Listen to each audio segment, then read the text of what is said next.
آپ نے بہلول دانا کا نام تو سنا ہوگا، دریا دجلہ کے کنارے پہ بیٹھا ہے، پھٹے پرانے کپڑے، بکھرے ہوئے بال اور ایک عجیب سی حالت اور اس کی کیفیت ہے، اور وہ دریا دجلہ کے کنارے پہ بیٹھا ہے۔ تو وہ کیا کر رہا ہے کہ وہ آپ نے دیکھا ہوگا بچپن میں کہ جو مٹی کے گھروندے بناتے ہیں، وہ گیلی ریت کو لے کے نا وہ اپنے پاؤں کے اوپر ڈال کے نا اسے وہ مٹی کے گھروندے بناتا ہے، اور پھر بعد میں اس کو گرا دیتا ہے وہ۔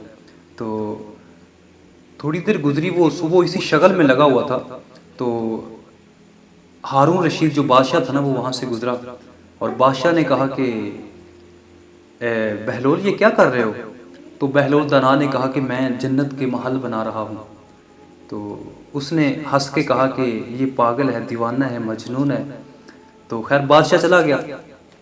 تھوڑی دیر گزری تو اس کی جو بیوی تھی نا ملکہ، وہ بھی آ گیا۔ تو اس نے کہا کہ بہلول کیا کر رہے ہو؟ اس نے کہا جنت کے محل بنا رہا ہوں۔ تو اس نے کہا بیچتے ہو؟ اس نے کہا ہاں بیچنے کے لیے بنا رہا ہوں۔ تو اس نے کہا کتنے کا دیتے ہو؟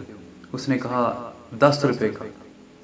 تو اس کی بیوی نے کیا کیا کہ اس نے اپنے بٹوے سے پیسے نکالے اور 10 روپے اس کو دے دیے۔ بادشاہوں کے لیے یہ پیسے کیا ہوتے ہیں؟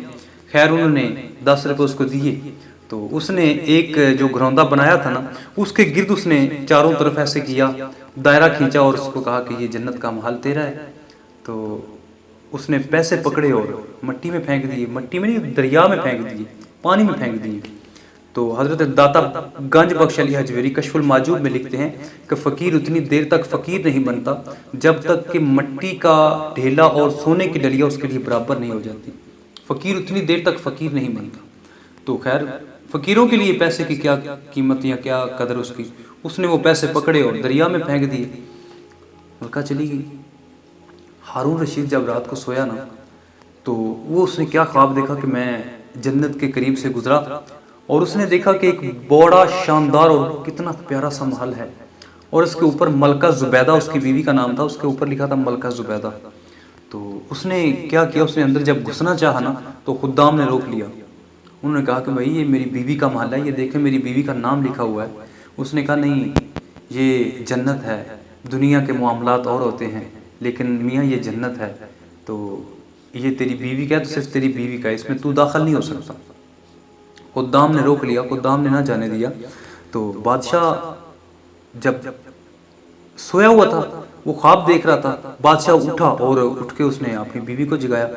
اس نے کہا کہ میں نے اس طرح کا خواب دیکھا ہے، تیرا کیا کوئی ایسا نیک عمل ہے یا تو؟ اس نے کہا کہ میرا بھی تو کوئی ایسا نیک عمل نہیں ہے، وہی معمول کی نمازیں، وہی روزے اور وہی سب کچھ ہے۔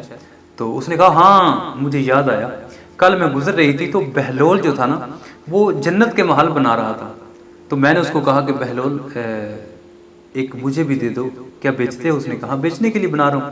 خیر میں نے 10 روپے کا اس سے خرید لیا۔ تو اب بادشاہ جو تھا نا وہ بڑا اپنے دل ہی دل میں نا وہ پچھتانے لگا کہ کاش کل میں نے بھی ایک خریدا ہوتا۔ اس نے کہا میں نے تو اس کو مجنون اور پاگل دیوانہ سمجھا تھا۔ خیر بادشاہ سوچ رہا تھا کہ کب دن چڑھے، صبح ہو، اور پھر میری آنکھیں وہی منظر دیکھیں کہ بہلول اسی شکل میں لگا ہو اور پھر میں اس سے خریدوں، تو یہ کیفیت میرے اوپر بھی آیا سی۔ تو خیر جب صبح ہوئی تو بادشاہ سیر کو نکلا، تو بادشاہ نے کیا دیکھا کہ بہلول اسی شکل میں لگا ہوا ہے، وہ مٹی کے گروندے بناتا ہے پھر اس کو مسمار کر دیتا ہے۔ تو بادشاہ کا دل ایسے دوڑ رہا ہے۔ جب بادشاہ قریب گیا نا بادشاہ نے کہا کہ بہلول کیا کر رہے ہو؟ اس نے کہا جنت کے محل بنا رہا ہوں۔ تو اس نے کہا بیچتے ہو؟ اس نے کہا ہاں بیچنے کے لیے بنا رہا ہوں۔ اس نے کہا کتنے کا؟ اس نے کہا آدھی بادشاہی لگے گی۔ تو بادشاہ نے کہا کہ اتنا مہنگا، کل تو نے 10 روپے کا میری بیوی کو دیا تھا۔ اس نے کہا ہاں کل اس کو میں نے 10 روپے کا دیا تھا، کل اگر تو لیتا تو تیرے لیے بھی 10 روپے کا تھا، لیکن آج تو دیکھ کیا ہے، یا ایھا الذین آمنوا بالغیب، ان ڈٹھے جو بن دیکھے سودے کرتے ہیں، ان ڈٹھے سودے کرتے ہیں۔ اللہ اکبر، یہ بخاری شریف کی ایک حدیث ہے، رب اشعث اغبر مدفوع بالابواب لو اقسمہ لا ابر۔ بہت سے ایسے لوگ جن کی حالت پرا گندہ اور بکھرے بال، یہ صحیح مسلم میں حدیث موجود ہے۔ اللہ اکبر۔ تو دیگر کتب نے بھی اس کو روایت کیا، تو وہ اسی شکل میں لگا۔ اس نے کہا کہ بھائی میں کل میں نے دیکھا کہ تم نے میری بیوی کو 10 روپے کا دیا. اس نے کہا اس کے لیے آج بھی 10 روپے کا ہے, لیکن تیرے لیے تو دیکھ کے آیا ہے. اللہ اکبر. تو ایسے ہی نا بغداد کا بازار ہے, ایک حلوائی اپنی دکان سے جا رہا تھا کہ کہیں سے ایک فقیر نکلا. تو فقیر جب آیا تو حلوائی اپنی وہ کڑائی میں دودھ گرم گرم ڈال رہا تھا, تو اس نے ایک پیالے میں دودھ ڈالا, اس نے فقیر کو پیش کیا. اس نے کہا بابا جی لو یہ دودھ پیو. تو بابا جی آئے, اس نے کہا بیٹھو. بابا جی بیٹھے اور بیٹھ کر بابا جی نے دودھ پیا, اور بابا جی نے اللہ کا شکر ادا کیا اور اس کو کہا میاں تیرا بھی شکریہ. تو بابا جی نے اس کا شکریہ ادا کیا اور بابا جی آگے چلے گئے. جب آگے گئے نا تو ہلکی ہلکی بوندا باندی چل رہی تھی, بارش کا موسم تھا, ہلکی ہلکی بوندا باندی. وہ کچا بازار تھا, وہ کہیں سے کیچڑ ادھر کہیں سے کیچڑ ادھر. تو بابا جی نے لکڑی کے کھڑاؤ پہنے ہوئے تھے. تو بابا جی نے جب لکڑی کے وہ کھڑاؤ پہنے ہوئے تھے تو بابا جی گزرنے لگے. کہیں سے گزرے تو ایک چھیٹا کیا دیکھا کہ وہاں سیڑھیوں پہ نا ایک جوڑی بیٹھی تھی, ایک عاشق مشوق. تو بابا جی جب گزرے نا, بابا جی کے پاؤں سے ایک چھیٹا اڑا, وہ اس عورت کے لباس پہ پڑا.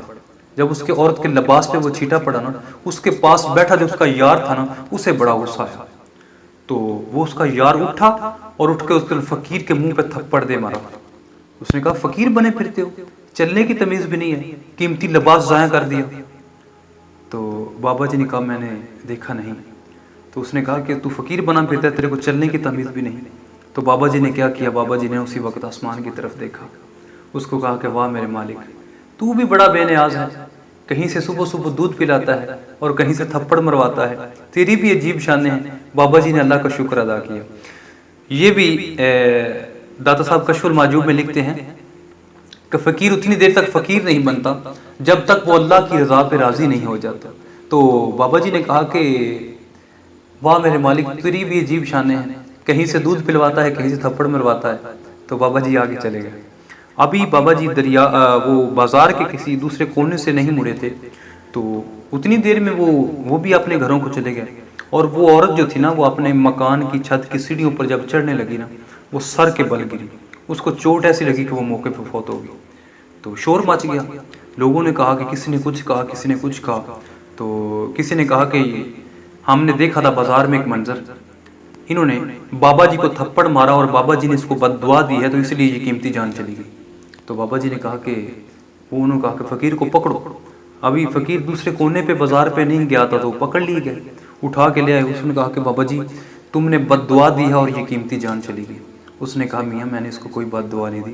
اس نے کہا نہیں, یہ تیری بد دعا کا کیا کرا ہے. اس نے لاکھ کہا کہ میں نے اس کو کوئی بد دعا نہیں دی, مجھے جانے دو, میں نے اس کو بد دعا نہیں دی. انہوں نے کہا نہیں, یہ تیری بد دعا کا کیا کرا ہے, تو نے اس کو بد دعا دی ہے تو اس کی یہ جان گئی ہے. تو بابا جی نے کہا کہ اگر سچ بات پوچھتے ہو نا, میں نے اس کو بد دعا نہیں دی, میں نے اس کو کوئی بد دعا نہیں دی, لیکن اصل میں یہ یاروں یاروں کی لڑائی ہے. انہوں نے کہا کیا؟ انہوں نے کہا جب میں ان کے پاس سے گزرا, میرے پاؤں سے چھیٹا اڑا, اس عورت کے لباس پہ پڑا, اس کے پاس بیٹھا جو اس کا یار تھا اسے غصہ آیا, اس نے مجھے مارا, پھر میرے یار کو بھی غصہ آ گیا. اللہ اکبر. تو کہا رتبہ اشہسا اغبرا مدفوہم بالابواب لو اقسماہ لا ابرا. وہ جو اللہ کے بندے ہیں انہیں کبھی چھیڑنا بیٹھا, اگر وہ اللہ کے نام پہ کوئی قسم ڈال دیں تو پھر اللہ پوری کر دیتا ہے.